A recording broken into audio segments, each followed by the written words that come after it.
తెలంగాణ రాష్ట్రంలో ఒక గొప్ప పెను విప్లవం రాబోతూ ఉంది.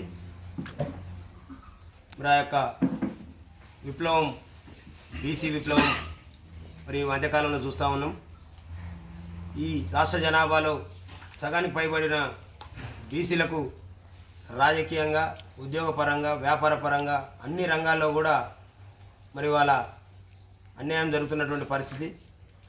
అన్ని పార్టీలు కూడా ఎన్నికలు రాగానే బీసీలని మేము అది ఇస్తాం, ఇది ఇస్తాం, అది చేస్తాం, ఇది చేస్తామని చెప్పి మరి మోసగిస్తున్నటువంటి సందర్భాలే గత 7 దశాబ్దాల నుండి కూడా మరి ఇక్కడ ఉన్నటువంటి బీసీలు అనుభవిస్తూ ఉన్నారు.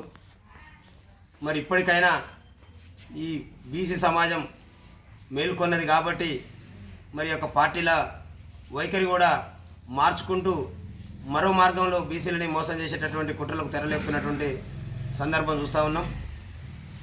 ఏదైతే కాంగ్రెస్ పార్టీ ఎన్నికలకు ముందు బీసీ కులగణన చేపట్టి బీసీల వాటా ప్రకారం రాజకీయంగా 42% స్థానిక సంస్థల్లో, చట్టసభల్లో కూడా మరి అవకాశం కల్పించడానికి ప్రయత్నం చేస్తామని చెప్పడం కావచ్చు.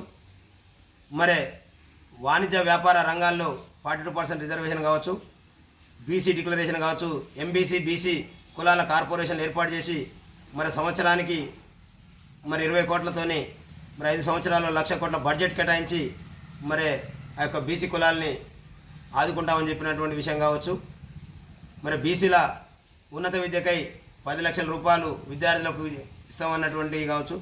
ఇవేవి కూడా అమలు చేయపోగా మరి కులగణాన్ని చేపట్టి తూతూ మంత్రంగానే దాన్ని ముగించేటటువంటి పరిస్థితి వచ్చిన సందర్భంలో ఈ రాష్ట్రంలో ఉండబడినటువంటి అన్ని బీసీ కుల సంఘాలు, బీసీ ఇంటలెక్చువల్స్, బీసీ మేధావులు, బీసీ రాజకీయ ప్రముఖులు, బీసీ ఉద్యమకారులందరూ కూడా మరి బీసీలు ఏకం గారు అనేటటువంటి పరిస్థితిలో ఉండబడినటువంటి పార్టీలని కళ్ళు తెరిచే విధంగా, దిమ్మ దిగే విధంగా ఐక్యమై మరి గర్జించిన సందర్భంలో మరి కాంగ్రెస్ పార్టీ దిగొచ్చి మరి బీసీలని మళ్ళీ రీసర్వే చేస్తామని చెప్పడం మరి యొక్క బీసీ సమాజం యొక్క విజయంగా భావిస్తూ, బీసీల గొప్పతనంగా భావిస్తూ మరి దీంట్లో భాగస్వాములైనటువంటి ఈ బీసీ సమాజానికి మరి బీసీ ఉద్యమకారుల తరఫున, బీసీ జాక్ పక్షాన మా బీసీ కుటుంబ సభ్యులందరూ కూడా ధన్యవాదాలు తెలియజేస్తూ ఉన్నాం. అంతేకాకుండా మరి అలా జరుగుతున్నటువంటి బీసీ ఉద్యమం ఈ దేశమంతా తెలంగాణ వైపు చూసేటటువంటి పరిస్థితి కనిపిస్తూ ఉంది. గౌరవ కాంగ్రెస్ పార్టీ ఏఐసిసి నాయకులు రాహుల్ గాంధీ గారు మరి దేశంలో ఉండబడినటువంటి బీసీలను అన్ని రాష్ట్రాల్లో కూడా లెక్కించి మరి యొక్క వాళ్లకు అన్ని రంగాల్లో వాటా కల్పించాలని నినాదంతో వాళ్ళ దేశ రాజకీయాల్లో చేస్తున్నటువంటి సందర్భంలో మరి దానికి రోల్ మోడల్గా ఉండాల్సినటువంటి తెలంగాణ రాష్ట్రంలో మరి వాళ్ళు చేస్తున్నటువంటి పరిస్థితులు కూడా మరి వాళ్ళ చర్చ చేస్తూ ఉన్నారు. మరి ముఖ్యంగా మా బీసీ సోదరులు ఇవాళ మేల్కొన్నారు. బీసీలు అంటే ఓటేసేటటువంటి యంత్రాలుగా భావించినటువంటి ఈ 1, 2, 3% ఉండబడినటువంటి అగ్రవర్ణాల మరి వైఖరిలో మార్పు వచ్చే విధంగా ఇవాళ బీసీలు మరి స్పందిస్తున్నటువంటి తీరు నిజంగా గర్వించదగ్గ విషయంగా భావిస్తూ మరి ముఖ్యంగా చెప్పబోయేది ఏంటంటే రేపు 27వ తారీఖు నాడు జరగబోయేటటువంటి ఎమ్మెల్సీ ఎన్నికల్లో మరి మా యొక్క మేధావులు, మా యొక్క బీసీ కుటుంబాల నుంచి మరి ఉన్నతమైనటువంటి ఉద్యోగ ఉపాధి అవకాశాలను పొందినటువంటి మరి ఉపాధ్యాయ వృత్తిలో ఉండబడినటువంటి వాళ్ళకి ఇక్కడ నల్గొండ, ఖమ్మం, వరంగల్ నుండి ఒక ఎమ్మెల్సీ ఎన్నిక కూడా జరుగుతూ ఉంది. అదేవిధంగా ఆదిలాబాద్, కరీంనగర్, మెదక్ ఆ ఏరియాల మరి ఇంకో గ్రాడ్యుయేట్స్ ఒకటి, టీచర్స్ ఒక ఎన్నిక జరుగుతూ ఉంది. కాబట్టి ఇక్కడ ఉండబడినటువంటి మెజార్టీ ప్రజలమైనటువంటి బీసీ, ఎస్సీ, ఎస్టీ, మైనార్టీ, ఆదివాసీ వర్గాలన్నీ కూడా ఇవాళ ఏకమై మా ఓటు మేము వేసుకొని మా చైతన్యాన్ని మేము ప్రదర్శించుకుంటాం అనే స్థాయికి వచ్చినటువంటి సందర్భంలో మరి ఇక్కడ ఉన్నటువంటి పార్టీలన్నీ కూడా మళ్ళీ మా యొక్క బీసీ, ఎస్సీ, ఎస్టీ, మైనార్టీ, ఆదివాసీ వర్గాలని కన్ఫ్యూజ్ చేసే విధంగా డ్రామాలు ఆడుతున్నటువంటి పరిస్థితిని కూడా మరి యొక్క మా బీసీ సమాజం గమనించాల్సిందిగా విజ్ఞప్తి చేస్తూ పోటీలో ఉందో ఈ ఎమ్మెల్సీ ఎన్నికలు అనేవి ప్రియారిటీ ఓటింగు. మరి వాళ్ళ మన ఓటుని మన జాతులలో నిలబడ్డ ప్రాధాన్యత ప్రకారం మన వర్గాలకు మనం ఓటేసుకునేటటువంటి అవకాశం ఉంది. కాబట్టి మన ఓటుని మన వర్గాలకు వేసుకోవాలి తప్ప మన వర్గం కానటువంటి మనల్ని 75 సంవత్సరాల నుండి మనల్ని దోపిడీ చేస్తున్నటువంటి మరి మన పిల్లల నోటికాడి ఉద్యోగాల్ని కన్నుకపోయేటటువంటి ఈడబ్ల్యూఎస్ రిజర్వేషన్లకు మద్దతు పలికినటువంటి ఈ వర్గాలని మరి మనం ఇవాళ మరి బుద్ధి చెప్పకపోతే మరి భవిష్యత్తులో మన పిల్లల భవిష్యత్తు అంధాకారం అయ్యే పరిస్థితి ఉందనేటటువంటి విషయాన్ని మరొక్కసారి గుర్తు చేసుకోవాల్సిందిగా మా యొక్క గ్రాడ్యుయేట్స్ అదేవిధంగా టీచర్స్ ఎమ్మెల్సీ ఓటర్ మహాశయులకు విజ్ఞప్తి చేస్తూ ఉన్నాం. ఇది ఒక గొప్ప ఉద్యమానికి మరి బాటలు వేసేటటువంటి ఎన్నిక. దీన్ని ఆషామాషిగా మరి తీసుకుంటే మన అందరం మన పిల్లల యొక్క భవిష్యత్తు అంధాకారం అయ్యేటటువంటి అవకాశం ఉంది. ఇవాళ మన బీసీలు ఐక్యమైనటువంటి సందర్భంలో మరి ఈ రాష్ట్రంలో ఉండబడినటువంటి అన్ని పార్టీలు కూడా దిగొచ్చినటువంటి సందర్భం.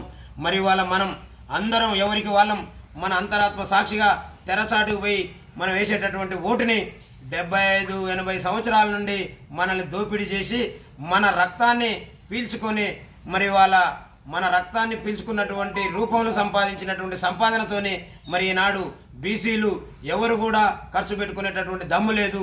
మరి వాళ్ళ మేము ఓటుకు 5 కాకపోతే 10, 10 కాకపోతే 20 అనేటటువంటి ఛాలెంజ్లు విసురుతున్నటువంటి ఈ అగ్రవర్ణ దోపిడీదారులకు బుద్ధి చెప్పాల్సిందిగా మా బీసీ కుటుంబ సభ్యులందరికీ కూడా మరి పేరు పేరున మరి విజ్ఞప్తి చేస్తూ ఉన్నాం. మన పిల్లల భవిష్యత్తు మరి మన యొక్క భవిష్యత్ తరం యొక్క అంధాకారాన్ని మరి మనం గుర్తు చేసుకుంటూ ఈ ఎన్నికల్లో మీరు అందరూ కూడా భాగస్వాములు కావాలి.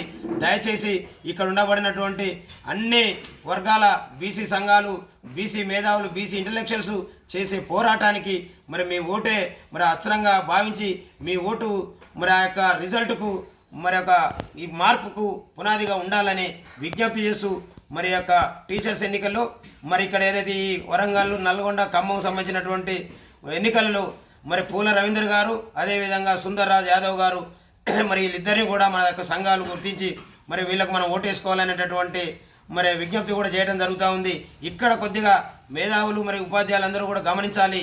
మరి ఇక్కడ ఏదైతే మన పూల రవీంద్ర గారికి ఫస్ట్ ప్రయారిటీ ఓటేసేటటువంటి ఉపాధ్యాయులందరూ కూడా మరి అక్కడి నుంచి పోటీ చేస్తున్నటువంటి సుందర్రాజ్ యాదవ్కు 2వ ప్రయారిటీ ఓటు ఇవ్వాల్సిందిగా, మరి అక్కడ సుందర్రాజ్ యాదవ్కు మొదటి ప్రయారిటీ ఓటు ఇచ్చిన వాళ్ళు ఇక్కడ పూల రవీందర్కు 2వ ప్రయారిటీ ఓటు ఇచ్చి మన ఓటు మనమే ట్రాన్స్ఫర్ చేసుకొని మన ఓట్లు మన వాళ్ళకి వేసుకొని మనం విజయం పొందే విధంగా ఉండాలి తప్ప మీరు 2 పెట్టిరు 3 పెట్టిరు కాదు. ఇది ప్రియారిటీ ఓటు కాబట్టి మరి అక్కడ ఉన్న పరిస్థితుల్లో మరి అక్కడ ఓటు కూడా చీలిపోకుండా ఇక్కడ ఓటు కూడా చీలిపోకుండా ఉండాలంటే అక్కడ ఇక్కడ బలమైన వ్యక్తులు వీళ్ళిద్దరు ఉన్నారు కాబట్టి వీళ్ళిద్దరినీ కూడా ఇక్కడ జరిగినటువంటి ఓటింగ్లో పాల్గొన్న ప్రతి టీచరు మరి అక్కడ ఓటు సెకండ్ వేయాలి, అక్కడ ఫస్ట్ ఓటు వేసిన వాళ్ళు ఇక్కడ సెకండ్ వేయాల్సిందిగా విజ్ఞప్తి చేస్తూ మరి మన మేధావులందరూ కూడా మరొకసారి ధన్యవాదాలు తెలియజేస్తూ రేపు మార్చి 3వ తారీఖు తర్వాత మరి ఈ యొక్క బీసీల యొక్క ప్రభంజనాన్ని, బీసీల యొక్క చైతన్యాన్ని చూసి ఈ దేశం నివ్వెరబోయే విధంగా 75 ఏళ్ల తర్వాతనైనా ఈ బీసీలలో వచ్చినటువంటి ఐక్యతకు ఈ భారతదేశ వ్యాప్తంగా మరి ఒక గొప్ప చైతన్యాన్ని ప్రదర్శించినటువంటి రాష్ట్రంగా మరి ఇక్కడ ఉన్నటువంటి బీసీ సమాజం గుర్తించబడుతుంది. కాబట్టి దయచేసి ప్రలోభాలని అన్నిటిని కూడా ఎవరి సొమ్ము వాళ్ళ ఇంట్లో నుంచి ఇవ్వట్లేరు. వాళ్ళు పెట్టే ప్రతి రూపాయి మన కష్టార్జితం. ఏ నాయకుడు వచ్చినా, ఏ అగ్రవర్ణ ఎమ్మెల్సీ అభ్యర్థి వచ్చినా ఖచ్చితంగా వాళ్ళు ఇచ్చేటటువంటి ప్రతిదీ తీసుకోవాల్సిందే, తినాల్సిందే, మన జేబులో పెట్టుకోవాల్సిందే. ఓటు కాడికి పోయిన తర్వాత మన తల్లిదండ్రులని మనకు జన్మనిచ్చిన తల్లిదండ్రులని, మనం జన్మనిచ్చిన పిల్లల్ని ఒక్కసారి మధ్యలో తలుచుకొని మరి మనం ఓటు వేయాల్సిందిగా ఈ జాతిలో జన్మించినటువంటి బీసీ మరి మేధావులకు, బీసీ ఇంటలెక్చువల్స్కు, బీసీ అనుభవదారులకు, అనుభవజ్ఞులందరికీ కూడా విజ్ఞప్తి చేస్తూ మరి ఇక్కడ బీసీ సమాజం, బీసీ నాయకులు చేస్తున్నటువంటి పోరాటానికి మరి మీరు ఎన్నిక ద్వారా ఈ యొక్క ఓటింగ్ ద్వారా మీ యొక్క మద్దతును తెలియజేసి మరి రాబోయే 2028లో బీసీ ముఖ్యమంత్రి మరి రేపు 2028లో అసెంబ్లీలో 119 స్థానాలుంటే అక్కడ ఒక మంద లెక్క బీసీ సమాజం అసెంబ్లీలో కనిపించాలి, బీసీలు గర్జించాలి అంటే ఖచ్చితంగా ఈ ఎన్నికలో మీరందరూ కూడా మరి యొక్క బీసీ సోదరుల్ని ఓటేయాలి తప్ప పక్కకు అగ్రవర్ణాలకు మన ఓటు ట్రాన్స్ఫర్ కావద్దు. ఇందులో ఎంతమంది ఉన్న ప్రియారిటీ ప్రకారం మనం ఓటు వేసుకోవాలని విజ్ఞప్తి చేస్తూ మరి మీ అందరికీ కూడా ధన్యవాదాలు తెలియజేస్తా ఉన్నాను. జై బీసీ.